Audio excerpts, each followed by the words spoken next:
Muy buenos días, equipos, y bienvenidos sean ustedes a este nuevo episodio de Key Podcast. Mi nombre es Víctor Meléndez y como siempre voy a estar con ustedes por este mismo canal. Ahora, si ustedes se fijan, pues el ambiente ha cambiado hoy. No es lo mismo del gimnasio. Como no me ha dado tiempo en la semana, pues toca grabar en donde, pues, la cocina de casa. Y eso es lo que hay. A ver, ¿de qué vamos a hablar hoy? Vamos a estar hablando sobre las redes sociales y sobre todo el mundo de la atención. Yo sé que durante estas últimas 2 semanas pues se ha estado hablando muchísimo. Primero sobre los Terians, luego se ha estado hablando de los Epstein Files, los archivos Epstein, y al mismo tiempo también se ha estado hablando pues sobre todo lo que ha acontecido en el concierto de Bad Bunny en el Super Bowl. ¿Okay? Esos son tres temas que han estado pues en un bombardeo mediático consistente y sostenido. Ahora, más allá de meterme a hablar de cada uno de estos elementos por separado, sí que me interesa realizar una reflexión sobre qué significan todos estos acontecimientos juntos, ¿no? Entonces, quiero empezar hablando un poco sobre el fenómeno de los Terians, ¿no? Estas personas que se identifican con animales, etcétera. Yo no voy a entrar a hablar sobre realmente qué es lo que significa esto, sino me interesa más que todo reflexionar sobre cuáles son las implicaciones de este fenómeno a nivel mediático y qué relación tiene con los otros dos acontecimientos que también son muy reseñados a nivel virtual o de redes sociales. En primer término, pues los Terians yo creo que presenta un cuestionamiento, sobre todo a nivel de crisis identitario, ¿no? Cómo las nuevas generaciones se van presentando a sí mismas o se van percibiendo a sí mismas en relación con el mundo que les rodea y de alguna manera esto redunda en un elemento de pertenencia o una construcción de una pertenencia alternativa. O sea, yo pertenezco a un grupo de personas, a un grupo que me acoge en función de las características que yo tengo. Pero al mismo tiempo, si bien es cierto que tiene que ver algo con pertenencia, algo con identidad, con grupo, con pequeños colectivos o subgrupos, también tiene que ver con la viralización de lo excéntrico, ¿no? Cómo las redes sociales aprovechan un contenido que es llamativo, que llama la atención, que es peculiar y lo explota, ¿no? Porque todo el mundo está hablando de eso, aunque no quiera, están hablando de eso. Habría que también pensar cuán representativo es este fenómeno de la sociedad a nivel global o incluso a nivel de país. Por ejemplo, cuánta gente en España se disfraza de esto e inunda las calles. Pues habría que hacer un cuestionamiento sobre eso. Pero, bueno, aparte de esta viralización de lo excéntrico, habría que también reflexionar sobre la construcción de la identidad como contenido, cómo esa especificidad, cómo esas características que tiene determinado grupo se construye como algo que se puede consumir, como una imagen que se hace viral y se explota, ¿no? Como a su vez esto se presenta como una economía de la atención, ¿no? Porque se presenta un fenómeno que es extraño, que es excéntrico, que se hace viral por la naturaleza que sea, y entonces se explota esa atención, ese tiempo de pantalla que se le dedica a determinado suceso. Y en última instancia, pues habría que preguntarse, ven acá, ¿cuál es la utilidad de esta información? O sea, ¿cuál es la utilidad de estar mostrando cada día el fenómeno Terian? ¿Qué es lo que se busca? ¿Qué es lo que se persigue con mostrar esta información? Uno, se persigue deslegitimar a estas personas, ridiculizarlas, exponer su caso como una psicopatología, o se busca presentar una ayuda, algún logro de integración social, o qué es lo que se persigue, cuál es el fondo de legitimación que hay detrás. Yo creo que esas son preguntas que habría que hacerse. ¿Okay? Eso es un bloque. Luego tenemos el del caso Epstein, ¿no? Que es sonado, ya lleva años corriendo en redes sociales, pero lo más llamativo de este asunto es que tiene una serie de características. Es gradual, es selectivo y temporizado. ¿Qué significa esto? Que se van sacando pequeñas filtraciones periódicamente y eso, pues de alguna manera va generando un efecto en los espectadores. ¿Ok? ¿Qué sucede? Esto, desde mi punto de vista, responde a lo que se conoce como gestión de la narrativa del escándalo, que no es otra cosa que hay una situación que es dramática, hay una situación que tiene unas características que son muy llamativas, que es escandaloso, pero entonces desde el eje del poder que tiene el control sobre los medios de comunicación, pues se van haciendo pequeñas filtraciones, se va mostrando poco a poco, porque créanme que si esto se mostrara de golpe, la reacción pública sería bastante más llamativa. Pero esto va de poquito en poquito, para que tampoco sea una gran sorpresa. Son pequeñas dosis de sorpresa y de escándalo que se van liberando y eso, desde mi punto de vista, va atenuando la reacción de las personas. ¿Ok? ¿Qué pasa? Esto a su vez, desde mi punto de vista, responde también a un control de daño reputacional. ¿Por qué? Porque ¿quiénes están implicados en este tipo de asuntos? Pues personalidades de la élite de distintos lugares del mundo. ¿Qué sucede? Pues oye, se van soltando pequeñas filtraciones, van saliendo nombres, se van asociando distintos nombres, que si Deepak Chopra, que si los gurús están relacionados a toda esta catástrofe moral, luego figuras de la política en Inglaterra, figuras de la política en Estados Unidos, artistas, etcétera, gente de todos lados se ve afectada por esto, pero sin embargo no pasa nada. Entonces, hay mucho ruido de fondo, pero poca acción. Hay mucho escándalo, pero poca repercusión social, legal y etcétera. Entonces, esta dosificación del shock, porque es golpecito tras golpecito tras golpecito, tiene muchísimo que ver con aquello que decía Naomi Klein en la doctrina del shock, de shock doctrine, ¿okay? Que es básicamente que nos están dando pequeñas dosis de la brutalidad de la realidad que se vive en distintos círculos. Y eso lo que va generando es que la gente vaya normalizando este tipo de cosas. ¿Ok? Y la pregunta que habría que hacer al final, pues oye, se suelta toda esta información de manera gradual, pero ¿acaso ocurre algo? ¿Pasa algo? Pues no. Lo evidente es que no pasa absolutamente nada. Bueno, imputan a alguna figura del poder en Inglaterra y bueno, pues ya está. Pero no hay redadas masivas, no hay imputaciones colectivas, no hay juicios públicos, no pasa nada, simplemente es el escándalo, ¿no? La llamada de atención que ofrecen pues las filtraciones controladas que se dan. ¿Qué sucede? Ese es otro bolsillo que tenemos dentro de la tríada que vamos a presentar hoy. Luego está pues lo del concierto de Bad Bunny. ¿Qué pasa con el concierto de Bad Bunny? Pues se presenta como un fenómeno cultural que tiene que ver con lenguaje, que tiene que ver con símbolos, que tiene que ver con la visibilidad de distintos grupos poblacionales y que tiene que ver también con la reivindicación de lo que es pues, América Latina y en su contraposición a lo que es Estados Unidos o el mundo angloparlante. Eso por un lado. ¿Okay? Se genera una saturación mediática porque están toda la semana mandando vídeos de Bad Bunny esto, Bad Bunny lo otro, Puerto Rico por aquí, Puerto Rico por allá. Y se genera pues una saturación. Es como cuando tú ibas a la escuela y el maestro o la maestra te metía un montón de información y ya luego tú te quedabas así y no registrabas nada. Y después decía, pues que sea lo que Dios quiera, pues así, igual. ¿Okay? ¿Qué pasa?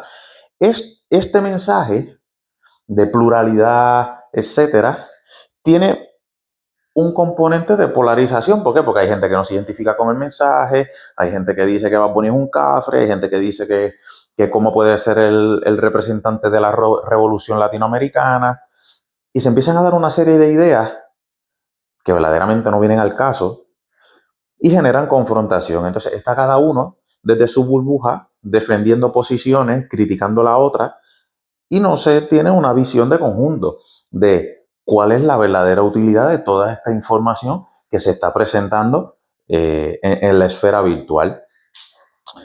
Luego está el elemento de la monetización de la controversia. Oye, a mayor polarización en los discursos, eso se hace viral, el algoritmo lo agarra, lo sigue reproduciendo, eso aumenta naturalmente el tiempo de visión y el tiempo que pasan las personas observando estos mensajes contradictorios, y esta controversia, más allá de invitar a un diálogo, lo que hace es que acrecienta las diferencias entre las personas y por consiguiente se están monetizando esas divergencias discursivas e ideológicas. ¿Okay? Esto tiene muchísimo que ver con lo que es la arquitectura de la visibilidad y el reconocimiento.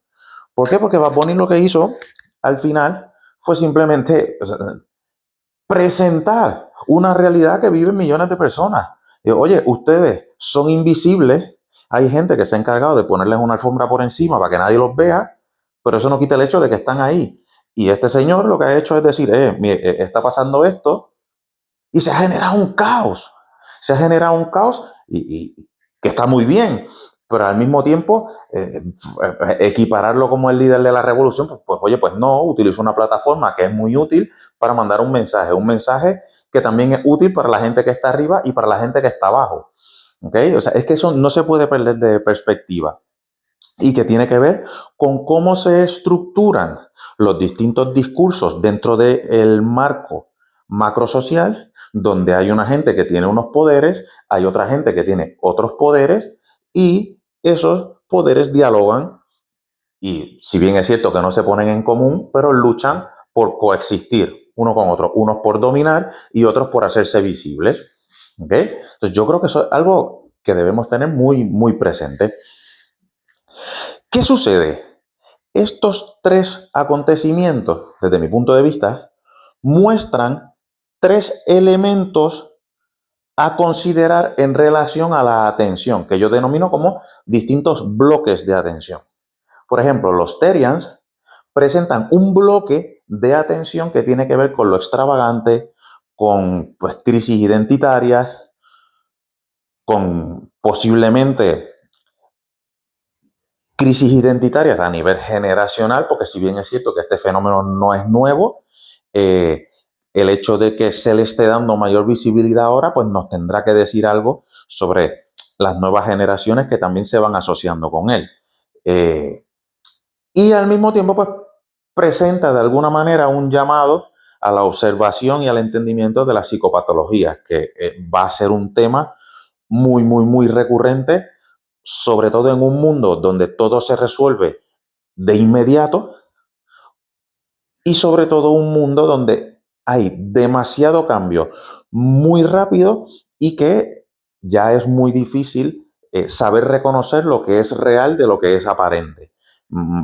Máxime cuando tenemos elementos que están creciendo muchísimo como la inteligencia artificial, que potencian unas distorsiones de la interpretación que se puede hacer sobre la realidad. ¿Okay? Entonces yo creo que ese bloque es muy importante. ¿Qué pasa? El del caso Epstein presenta una atención hacia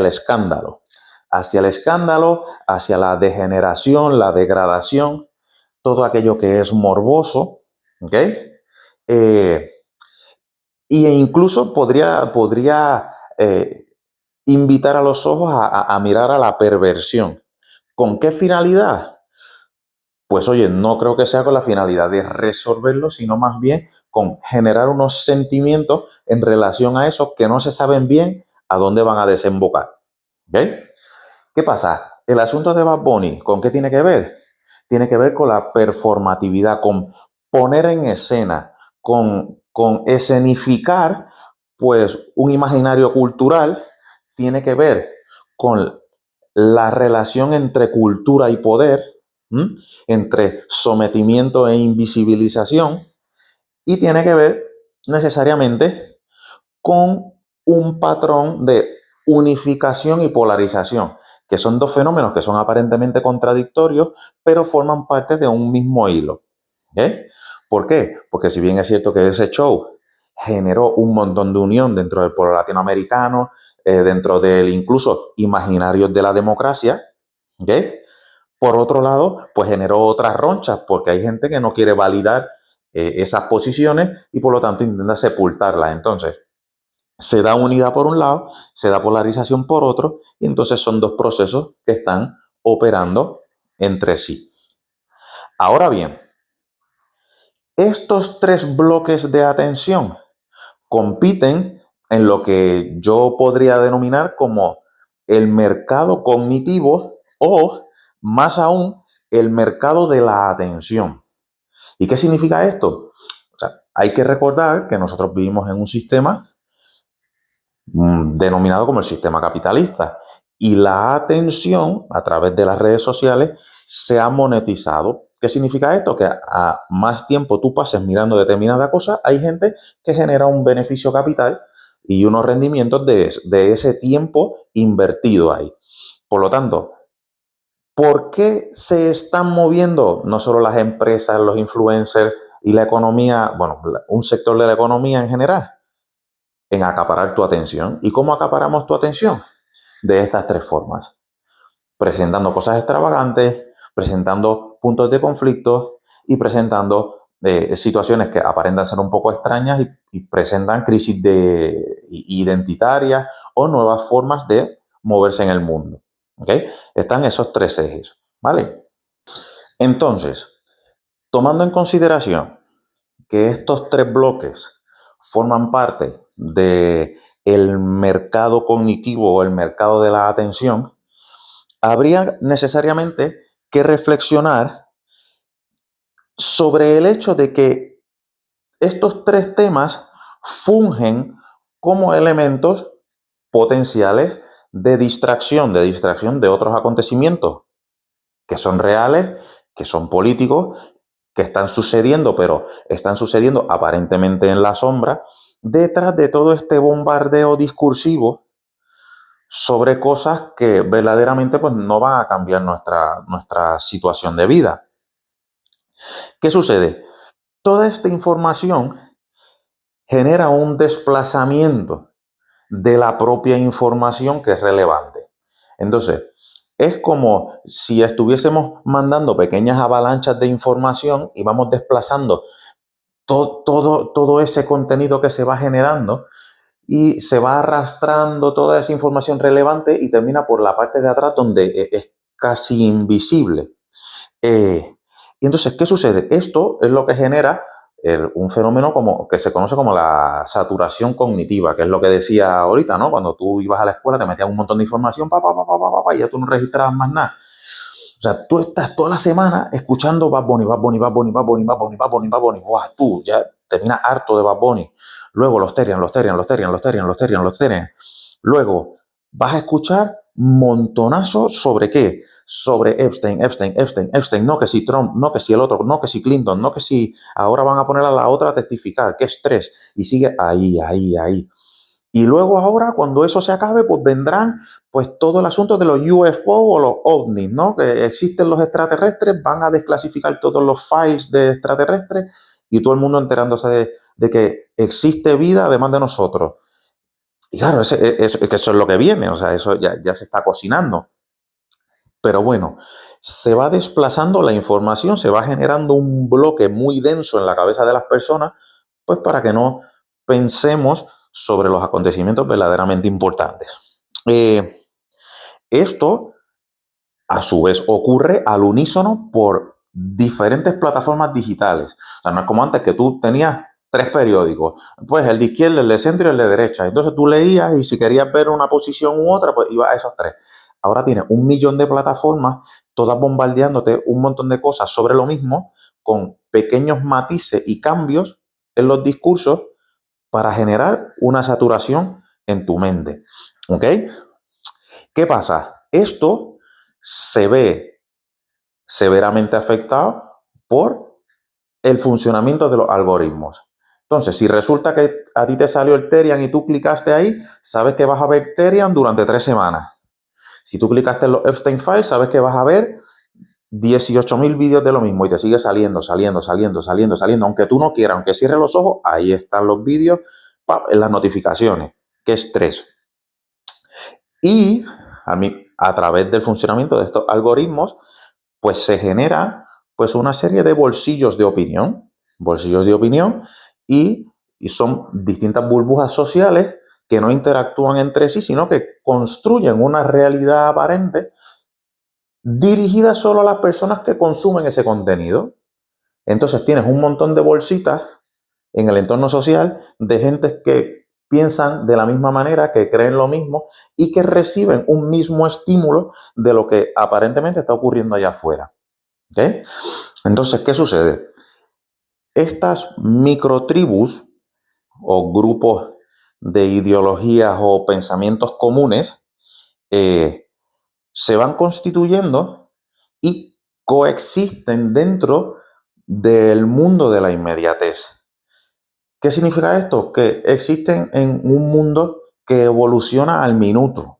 ¿Okay? ¿Y qué ocurre? Esa evolución minuto a minuto está sostenida por una serie de informaciones que potencian de alguna manera la fragmentación de la realidad. Se deja de entender la realidad como un fenómeno continuo que no para, y entonces lo que hace es que se divide por parcelas, ¿no? Por macro o micro temas, y la gente pues entiende cada cosa por separado y deja de observar los asuntos como un despliegue, como un patrón global, y lo ven como pequeños bloquecitos. ¿Qué es lo que pasa aquí atrás? ¿Okay? Esto está dividido así y entonces se entiende así, pero es que todo esto está conectado. Todo esto tiene que ver con relaciones de poder, todo esto tiene que ver con organización del discurso público, todo esto tiene que ver con intereses en mostrar distintos temas que son aparentemente inconexos, pero que tienen todo que ver unos con otros, porque con lo que tienen que ver es con la organización del imaginario de la sociedad, porque recuerden ustedes que la sociedad no es una cosa, o sea, si bien es cierto que tiene una materialización física que se ve, pero también gran parte de su construcción está en nuestra cabeza, cómo nosotros entendemos que nos relacionamos los seres humanos y cómo coexistimos. ¿Okay? Entonces, si ahora todo el mundo piensa que los Terians pues, van a estar por ahí pasando por el frente de la casa y que eso se ha convertido en un problema social, pues, ¿a quién responde el interés de mostrar esta realidad? ¿Okay? ¿Qué sucede? Fuera de esto, hemos hablado de que bien es cierto que se fragmenta la realidad, ¿no? Se rompe en pedacitos. Al mismo tiempo, se presentan unos cuestionamientos sobre la construcción de la identidad de las personas o de los distintos grupos sociales, sobre todo también a nivel intergeneracional. También se presenta un dilema sobre cómo se construye la justicia y cómo se ejerce el poder, porque ya hemos visto aquí sobre todo que pasan cosas, se violentan los derechos de las personas y es igual, porque nadie rinde cuenta ante la justicia. Y también se presenta el fenómeno de batallas identitarias, ¿vale? Todo eso se trabaja a través de memes, carruseles de Instagram y vídeos de entre 30 segundos a 3 minutos. Todo eso hipercondensado, toda esa complejidad condensada en un bloquecito para que tú no te despistes. Y eso, nos guste o no, tiene una serie de repercusiones sobre cómo entendemos la realidad. ¿Por qué? Porque primero se reduce la profundidad de los análisis. Eso es lo primero.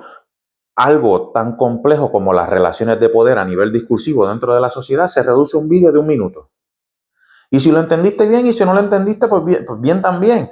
Y claro, y todos los matices que eso conlleva, pues se quedan en el aire. ¿Por qué? Pues porque no da tiempo, porque la gente tiene prisa, porque la gente tiene que ir al trabajo o porque la gente no tiene la capacidad de sentarse a ver un vídeo de 1 hora. ¿Por qué? Pues porque no tienes tiempo. O porque me aburro, me canso y mi atención se va.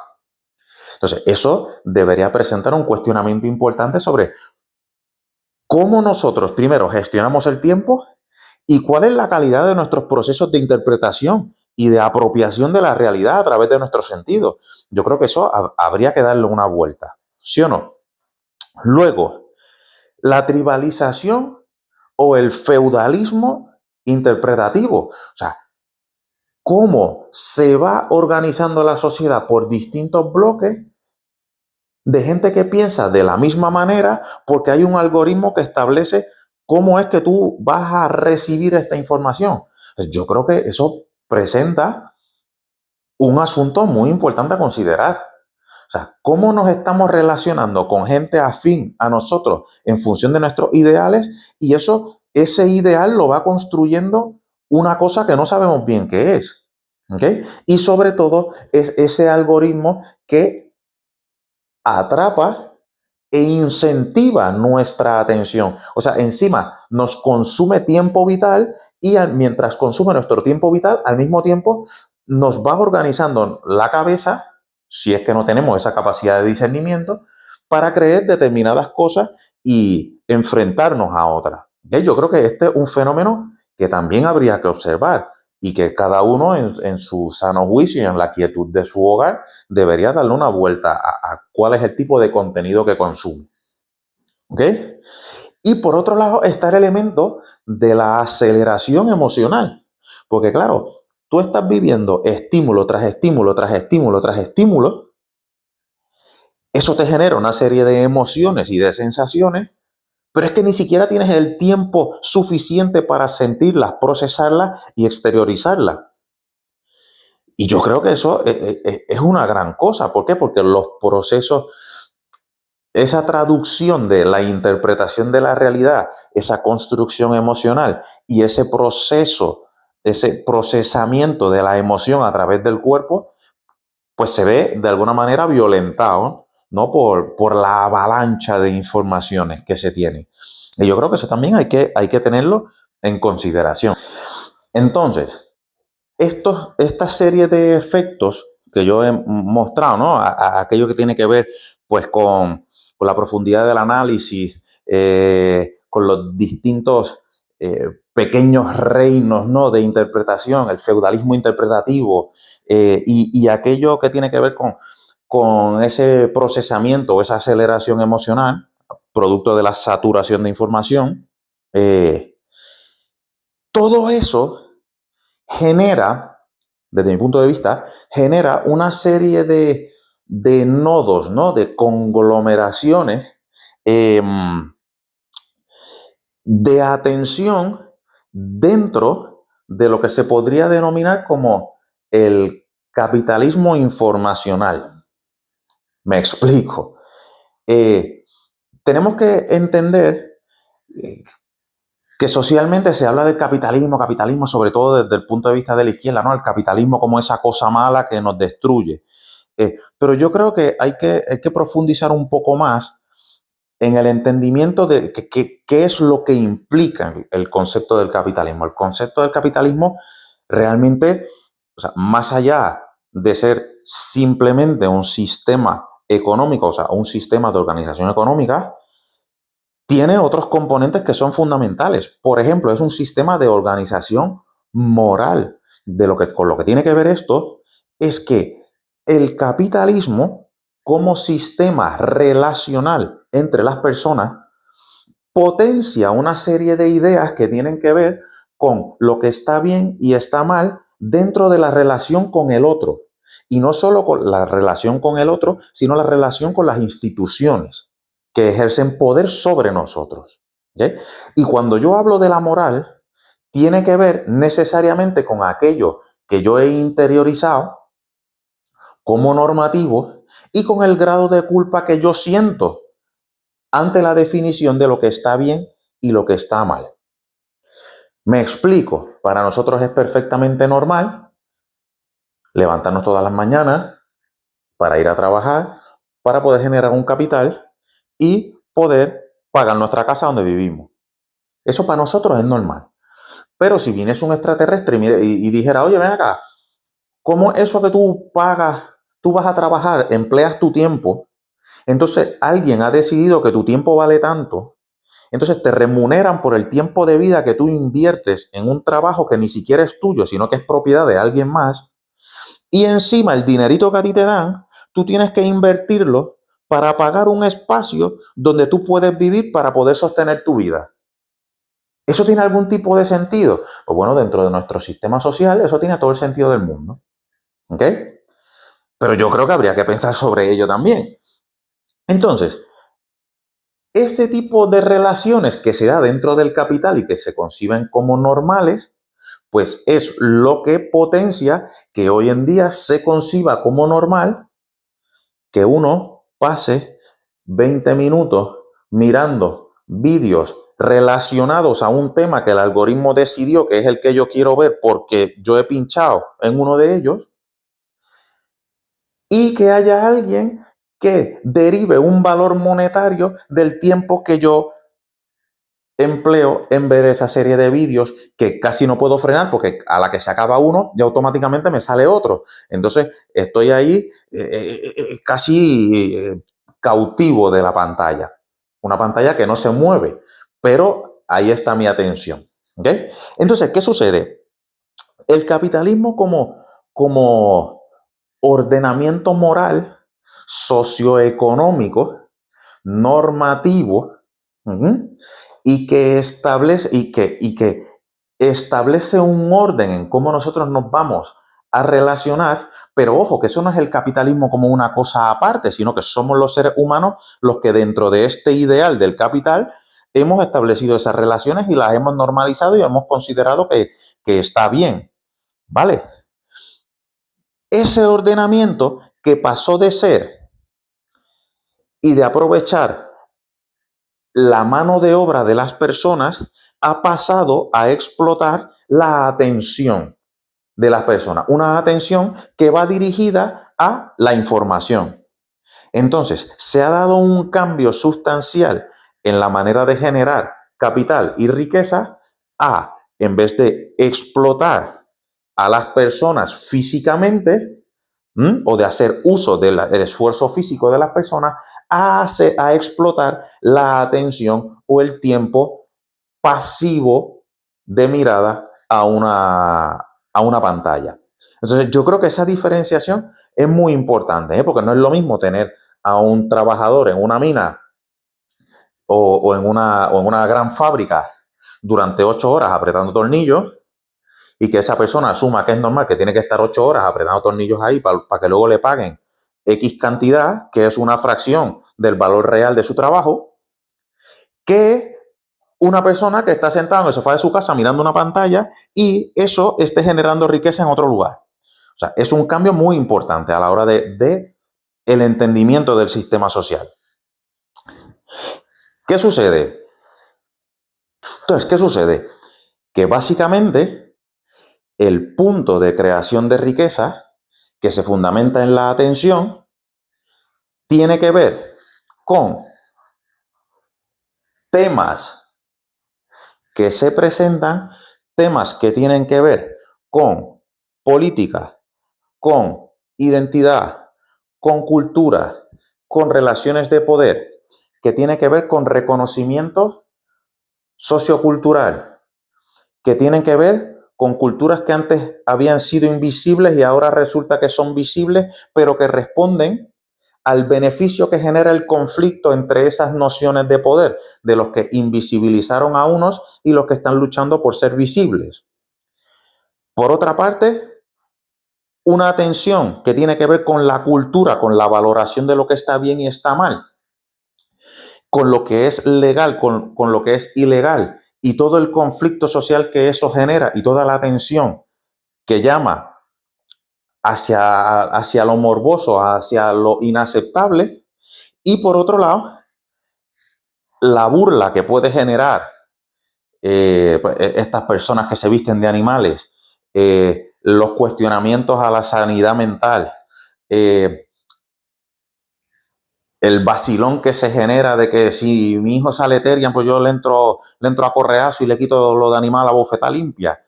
Todo este tipo de cosas, de comentarios, de expresiones humanas que de alguna manera, ya sea bien para ridiculizar, ya sea bien para criticar, ya sea bien para demonizar, nunca para conversar o para entablar entendimiento, es lo que acapara la atención.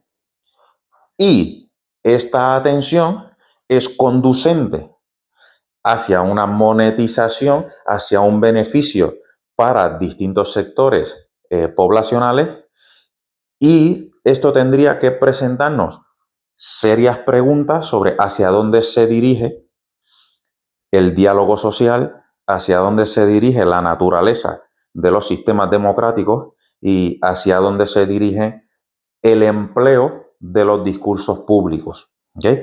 Y cuál va a ser su utilidad de cara al futuro, sobre todo en un mundo que responde a la inmediatez, que cambia muy rápido y que vive básicamente en el paradigma de la posverdad, donde ya no se sabe qué es real y qué es aquello aparente.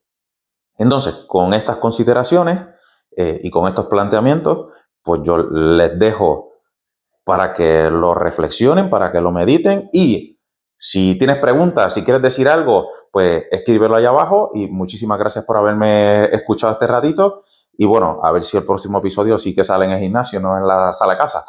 Pues bueno, que vaya muy bien y muchísimas gracias por su atención.